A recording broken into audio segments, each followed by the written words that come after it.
La carta del apóstol Santiago apenas tiene 5 capítulos, pero cuando uno empieza a leer cada capítulo encontramos aquí una mina de oro. Hay tanta riqueza, hay tantos consejos, hay advertencias, hay amonestaciones. Y me encanta el capítulo 4. En el capítulo 4 él va a abordar diversos temas. El primer tema que va a abordar es de dónde vienen las guerras, de dónde creen que surgen los pleitos. No comienza cuando los países comienzan a comprar armas. Las guerras comienzan dentro del corazón, un corazón sin paz, un corazón sin Dios. ¿De dónde vienen los problemas en la casa? No viene porque hubo allí algún problema que surgió. El problema comenzó en el corazón. Entonces, allí dice el versículo 1, las guerras y los pleitos vienen como resultado de las pasiones, vienen como resultado del descontrol. Y luego dice, si ustedes no tienen nada es porque no saben pedir, porque a veces ustedes piden solamente para sus propios deleites. Y los consejos continúan, de allí dice, no juzgues a tu hermano, no te jactes del día de mañana, la vida es corta, la vida es pasajera, vívela bien, toma buenas decisiones, en fin. Pero en el versículo 6 me da aquí una de las lecciones más importantes que todo ser humano tiene que entender en la vida. Santiago capítulo 4, versículo 6 dice así, pero Él da mayor gracia. Está hablando acerca de Dios. Por esto dice, Dios resiste a los soberbios y da gracia a los humildes. Aquí me encanta la contraposición que hace entre estas dos palabras. Primero, resistencia, y lo segundo es la dadivosidad. Dios resiste a los soberbios, pero Él sobreabunda en gracia a aquellos que son humildes.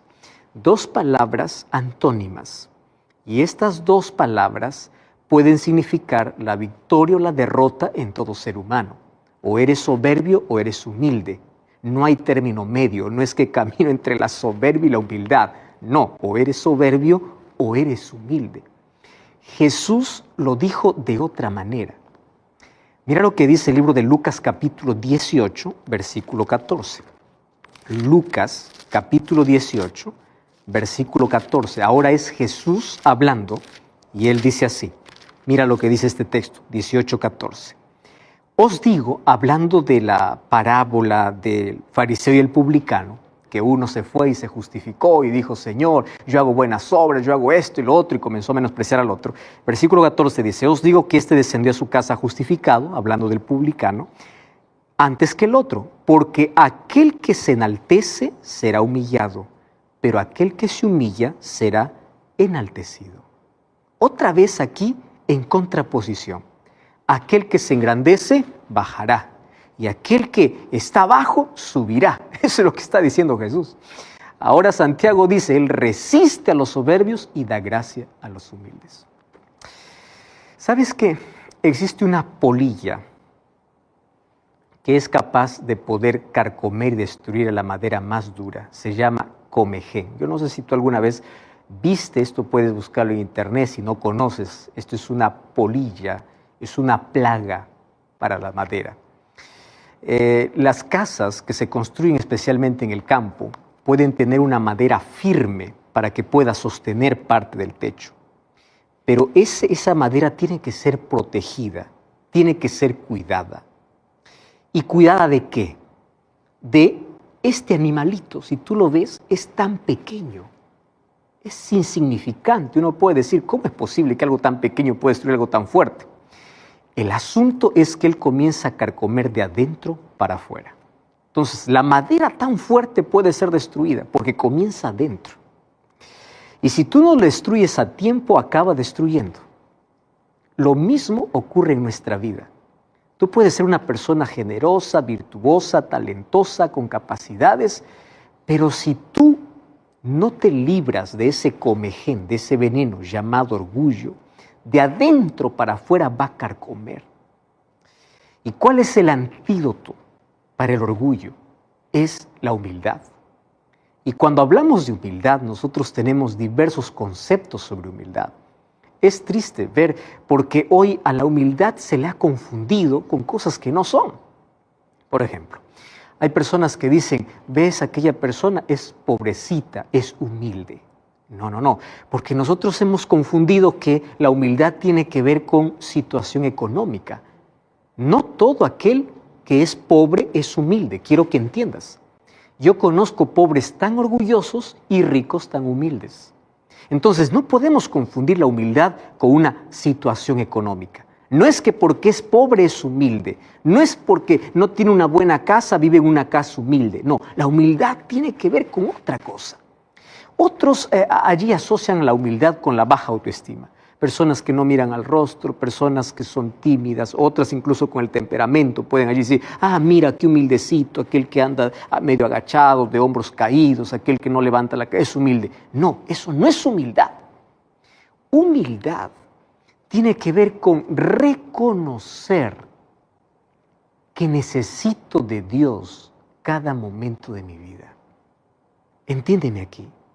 Humildad no tiene que ver con situación económica, no tiene que ver con la manera en que caminas. No, humildad tiene que ver con una actitud. Y todo comienza cuando tú reconoces que necesitas de Dios. Entonces, la persona que vive independiente de Dios, la persona que no reconoce su necesidad de Dios, es orgullosa, porque allí comienza el problema humano. El problema del orgullo comienza allí, de no reconocer a alguien omnipotente, a alguien superior, a alguien a quien correr. El no reconocer a Dios y no tener a Dios en mi vida ya me hace orgulloso, no importa cómo camino, no importa mi situación económica, ya me hace orgulloso. Entonces yo aquí puedo resumir la palabra orgullo con la palabra independencia de Dios. Y mira lo que sucede. Cuando el ser humano no se entrega a Dios, no confía en Dios, ¿dónde comienza a confiar? En sus capacidades, en sus habilidades, en sus destrezas, en las cosas que conquista o que gane en la vida, que logre en la vida. Y llega un momento de decir que, bueno, no necesita de nada, no necesita ayuda, no necesita de Dios, vive lejos de Dios. Entonces el orgullo tiene que ver con la independencia de Dios. Por eso es que el orgullo es tan ofensivo. Y en la Biblia es uno de los pecados más condenados junto con la idolatría. Mira lo que sucede con una persona orgullosa. Salmos capítulo 10. Salmos capítulo 10, versículo 4. Ese texto es impresionante para poder hablar de lo que realmente es el orgullo. Salmos 10, 4 dice así: el malo, por la altivez de su rostro, no busca a Dios. Préstame atención. ¿Qué cosa es lo que le impide buscar a Dios? La altivez. ¿Qué cosa es altivez? El orgullo. Entonces aquí el perverso, el malo, no es aquel que mata, aquel que adultera. Claro que todo lo que estoy mencionando es pecado, ¿correcto? No está aquí colocando el malo como aquel que miente, hace daño. Y lo que estoy diciendo, claro que es pecado. Aquí malo simplemente es aquel que no busca a Dios. ¿Ya te diste cuenta que nosotros estamos listos para poder apuntar a todos por sus pecados y etiquetar a las personas? Cuando nos acordamos de alguien, más nos recordamos por su pecado que por su nombre, y eso es un asunto diabólico. Porque Dios, por más que tú seas pecador, nunca te llama por tu pecado, te llama por tu nombre. Pero Satanás siempre te va a recordar tu pecado para alejarte más de Dios. Y los seres humanos hemos aprendido esa manía, esa mala costumbre de poder etiquetar a las personas. Allí va el estafador, allí va el ladrón, allí va el mentiroso, allí va el adúltero, allí va esto, ahí va el otro, allí. Muy bien. Nosotros estamos apuntando. Ahora la pregunta es, ¿alguna vez a alguien se le condenó por ser orgulloso? Parece que el orgullo es una palabra que está de moda. Y nos divertimos. Qué orgullo que siento, me siento orgulloso. Tú no sabes que el orgullo convirtió ángeles en demonios y cerró las puertas del cielo. ¿Me estás entendiendo? El orgullo convirtió ángeles en demonios. Mira lo que dice Isaías capítulo 14. Isaías capítulo 14, versículo 12 hasta el versículo 14. Este es un texto extraordinario. Isaías capítulo 14, versículo 12 hasta el versículo 14. Dice así: ¿cómo caíste del cielo, oh lucero, hijo de la mañana? Cortado fuiste por tierra tú que debilitabas a las naciones.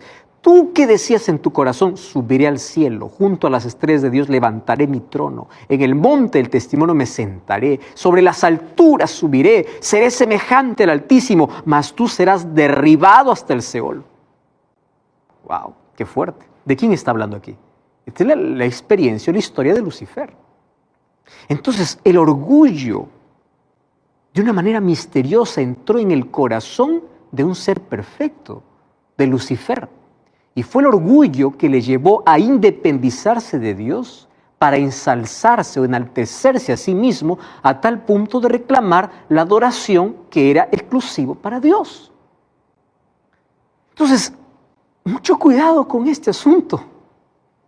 El orgullo es un veneno que contamina, que hace daño, que inmoviliza, que lastima, que paraliza, que mata, que hace perder la salvación.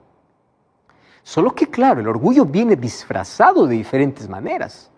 Hoy está de moda, ¿no?, la palabra autoconfianza. Yo no estoy diciendo que tú pierdas la autoconfianza, sino hay que ver el equilibrio para ver hasta qué punto el ser humano puede decir yo confío en mí. A veces viene disfrazado de aquel momento de alegría diciendo, todo esto logré por mi esfuerzo, por mi sudor. Yo ya vi muchos rótulos, muchas cosas allí, especialmente en los negocios o cuando viajan, allí vemos stickers incluso en los autos. Esto es fruto de mi trabajo. Y claro que para conseguir algo hay que trabajar, hay que esforzarse, hay que trasnocharse. Claro, eso ya se sabe. Pero es necesario decir, esto es fruto de mi esfuerzo, esto es lo que yo puedo lograr, esto es lo que yo puedo hacer. Fíjate cómo la Biblia presenta una advertencia para esas personas que siempre sacan a relucir que lo que tienen es fruto de su trabajo. Mira lo que dice el libro de Deuteronomio capítulo 8. Esta es una de las advertencias más fuertes que encontramos aquí. Deuteronomio capítulo 8, versículo 11 hasta el versículo 20. Deuteronomio 8, 11 al 20. Mira cómo comienza el texto. Y el texto comienza así, diciendo, cuídate. Es una advertencia, cuídate de no olvidarte de Jehová tu Dios. Porque el ser humano a menudo se olvida de dónde viene todo para cumplir sus mandamientos, sus decretos, sus estatutos. No suceda que comas, te sacies, edifiques buenas casas donde vivas, que tus vacas aumenten, que tu plata y tu oro se multiplique y que todo lo que tuvieres aumente. Y versículo 14 dice, y se enorgullezca tu corazón y te olvides de Jehová tu Dios. ¿Tú estás entendiendo aquí este texto? Cuídate.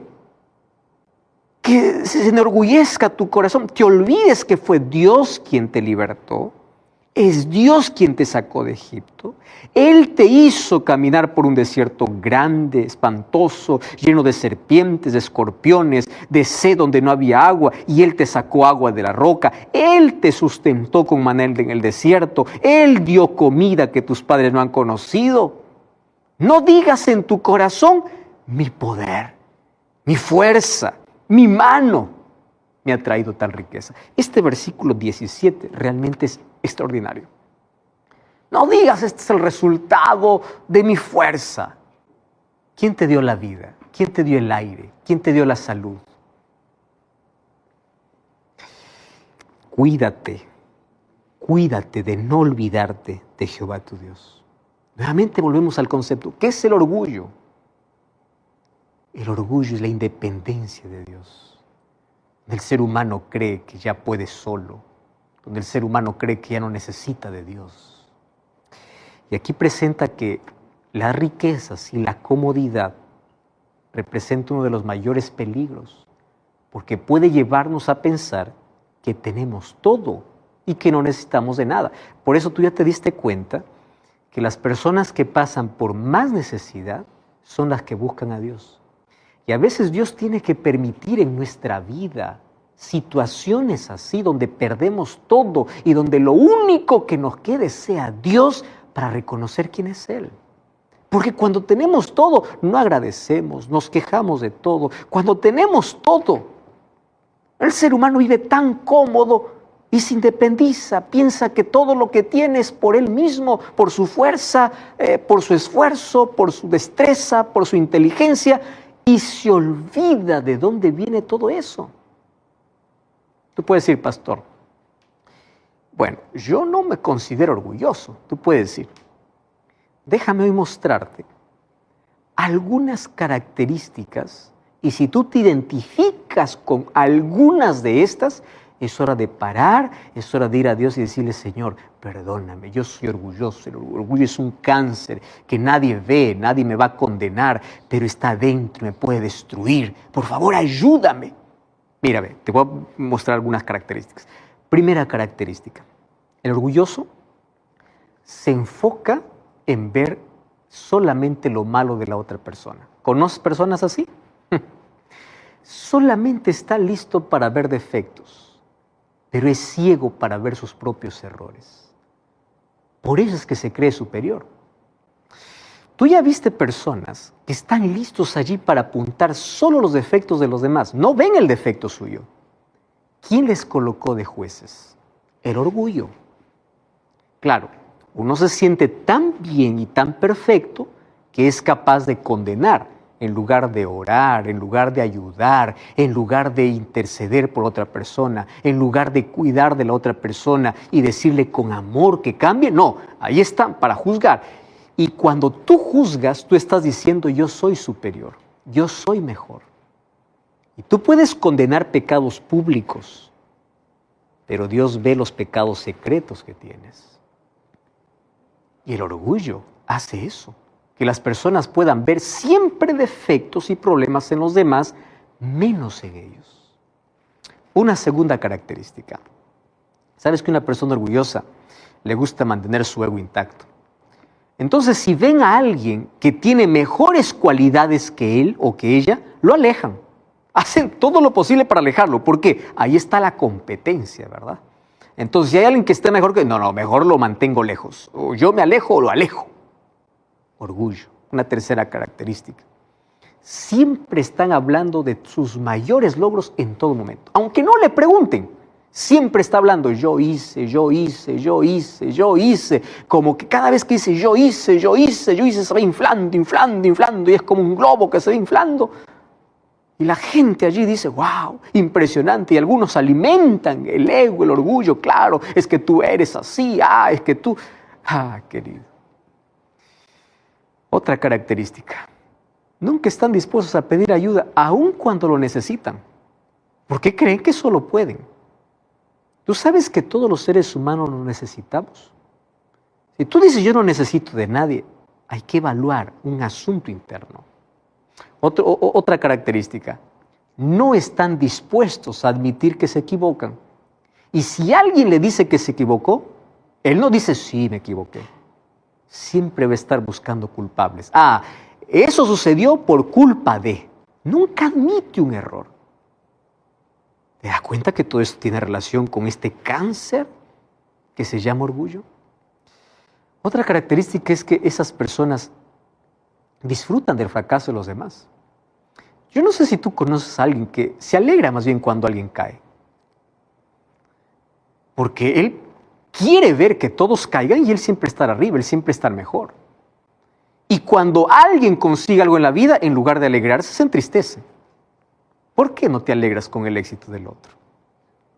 Otra característica es que él cree que todo lo sabe y piensa que él no puede aprender de nadie. Y este problema a menudo lo tienen aquellos que alcanzan la cúspide en obtener grados o títulos en la vida. Yo ya conozco personas tan orgullosas que porque tienen un título en la pared creen que un niño no les puede enseñar. Y creen que ellos tienen la última palabra.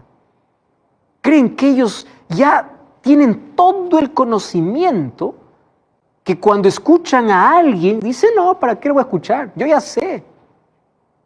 O cuando se sientan, comienzan a juzgar a la persona. Querido, cuando alguien se coloque delante de ti con la palabra de Dios, no importa si ni siquiera tuvo educación, es la palabra de Dios que se va a abrir. Es Dios quien va a hablar, es Dios quien va a usar como instrumento. Entonces hay personas que porque tienen grados, tienen títulos, han logrado muchas cosas en la vida, piensan que no pueden aprender. Todos los seres humanos comenzamos a morir cuando dejamos de aprender. Y el aprendizaje no esperes de personas brillantes. Todos los días se aprende, los niños nos tienen que enseñar, los animales nos tienen que enseñar, las personas más simples, más sencillas, nos tienen algo que enseñar. Cuando tú dejas de aprender, tienes que reconsiderar que el orgullo puede estar dominando tu vida. Otra característica del orgullo es que él no está dispuesto nunca a perdonar ni a pedir perdón. Claro, porque no es humilde para reconocer que se equivocó, él cree que es perfecto. Otra característica es que él quiere siempre que su palabra sea la última. Aquí mi palabra prevalece y van a hacer todo. Si alguien aparece con una mejor idea, no, lo minimiza. Si alguien aparece con alguna otra cosa, no, dice, hacen prevalecer su palabra. Otra característica es que minimiza sus errores y engrandece sus logros. Porque cree que él no tiene defectos. Entonces yo te pregunto, ¿conoces a alguien así? O mejor, ¿ya te identificaste con algunas de estas características? Uno puede decir, no, yo no soy orgulloso. El orgullo no tiene que ver conmigo. Pero cuando uno comience a evaluar aquellas características, se va a dar cuenta que más de una vez uno ha caído en alguna trampa. Por eso mira cómo Jesús presenta a aquellos que siempre están buscándole a Él, reconociendo su necesidad. Mateo capítulo 5, versículo 3 dice así: felices los pobres en espíritu. Felices los pobres. ¿Quién es un pobre de espíritu? Aquel que reconoce su necesidad constante de Dios. Romanos capítulo 12, versículo 3 dice: nadie tenga que sobrevalorarse. Hay que tener un equilibrio, porque cuando tú te crees superior a los demás por las cosas que lograste en la vida, comienzas a maltratar al prójimo, comienzas a mirarlo, a recriminarlo o a discriminarlo o a separarte, comienzas a creer que tú eres mejor y no es así. Quiero que sepas que tú y yo somos igual de pecadores. Tú y yo somos igual en la presencia de Dios, necesitados de la gracia de Cristo. En la presencia de Dios no hay títulos, no hay cargos, no hay funciones. En la presencia de Dios todos somos igualitos. Entonces baja del pedestal, ama a los demás, acéptalos con sus errores, ayuda a tu hermano, no lo critiques, no lo discrimines, no lo hundas. Porque tú estás en la misma condición. Eso es humildad. ¿Sabes que el orgullo o la autosuficiencia es una falsa grandeza? Donde el ser humano se cree superior a los demás. Comienza a subestimar los méritos de los demás. Yo considero que la soberbia o el orgullo no es una grandeza, sino es una hinchazón. Y quiero que sepas que aquello que se hincha parece grande, pero en realidad se trata de una enfermedad. El orgullo es un cáncer, es el cáncer del alma.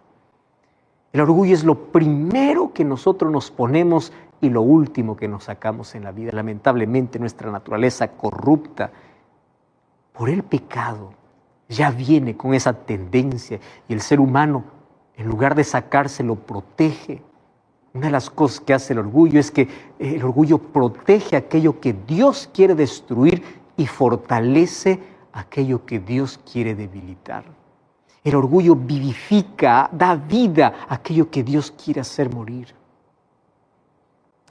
Y en la Biblia yo encuentro dos historias de cómo Dios trata con una persona orgullosa para salvarlo. Sabes que a veces Dios tiene que golpear nuestro orgullo. A veces tenemos que caer. A veces tenemos que experimentar situaciones dolorosas para aprender a ser humildes. A veces tenemos que quebrarnos para experimentar cómo Dios puede restaurarnos y levantarnos de allí.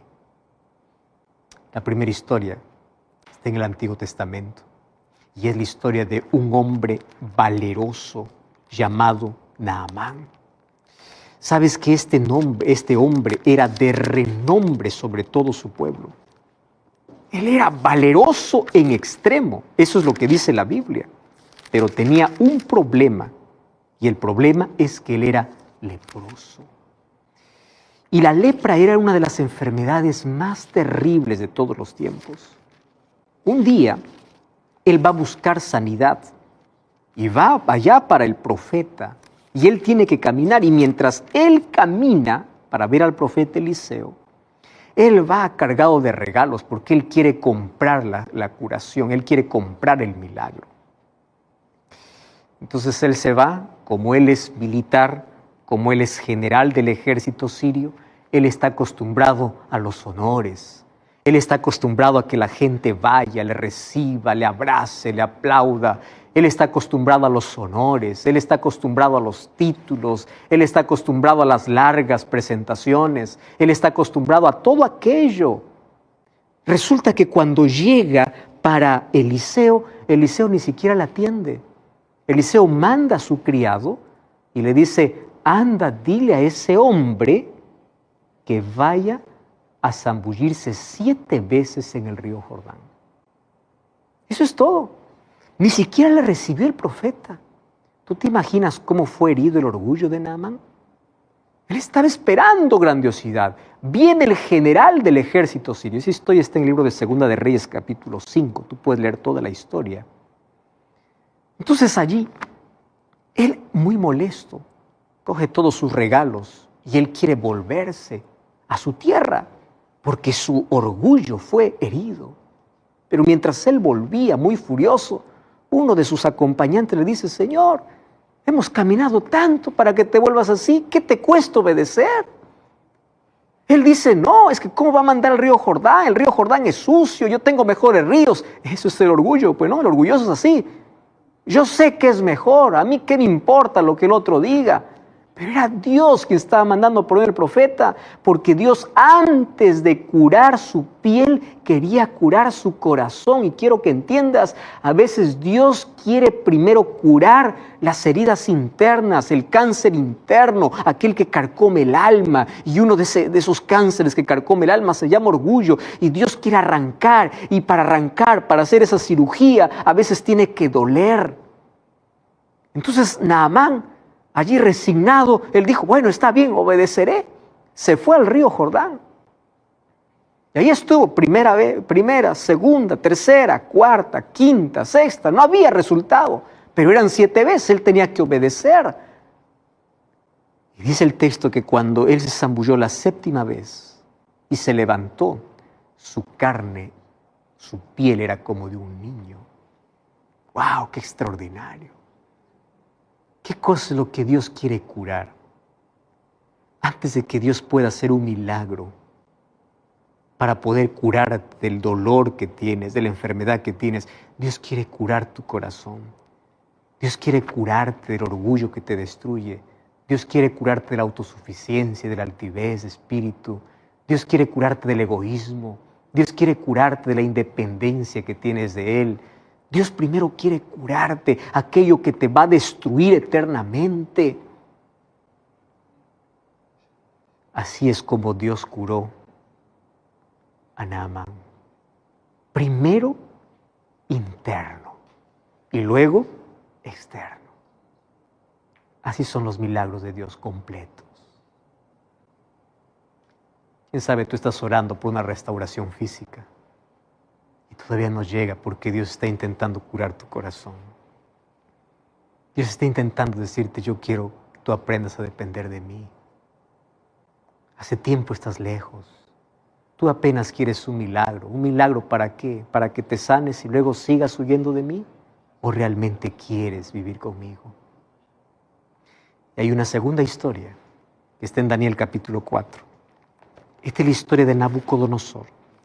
Nabucodonosor, el rey que hizo que Babilonia fuese el imperio más poderoso de todos. No existió ni existirá un imperio humano más poderoso que Babilonia. La cantidad de oro, la belleza, la arquitectura, la conquista o las guerras que vencieron. No existe un imperio mejor que eso. Pero eso le llevó a que Nabucodonosor crea que él es Dios. Y Dios quiso tratar su problema por mucho tiempo, pero él no se dejó. Dios manifestó su poder, librando a sus hijos del horno de fuego, interpretando el sueño que sus magos no podían interpretar. Y después de tanto tiempo, Dios le enseñó una lección de humildad. Y en el capítulo 4 del libro de Daniel se narra una de las historias más extraordinarias por el desenlace. Esto parece una película, esto parece un guión, mas es la historia de la conversión del rey más poderoso, Nabucodonosor. Y él comienza diciendo: Nabucodonosor, rey a todos los pueblos, naciones y lenguas que moran en la tierra, paz os sea multiplicada. Y me encanta porque el versículo 2 dice: conviene que yo declare las señales y milagros que Dios ha hecho conmigo. ¿En qué momento Nabucodonosor reconoce que Dios hizo un milagro en su vida? ¿En qué momento él se queda maravillado? No porque él vio descender fuego del cielo, no porque él vio salir agua de una roca, no porque él vio una cosa extraordinaria. Cuando él dice señales y milagros, era lo que Dios hizo en su vida, lo que Dios hizo en su corazón. ¿Qué cosa es lo que sucedió? Un día él tuvo un sueño, solo que esta vez él sí se acordaba del sueño. Y como siempre llama a todos sus astrólogos, magos, etcétera, etcétera. Recordemos que en el capítulo 2 de Daniel, él no se acuerda del sueño, pero en el capítulo 4 él sí se acuerda del sueño. Y esta vez se presenta Daniel, el profeta de Dios.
Y él dice: yo soñé un árbol grande, las aves del cielo venían, las bestias del campo estaban allí, hasta que escuché una voz que se dijo: corten el árbol.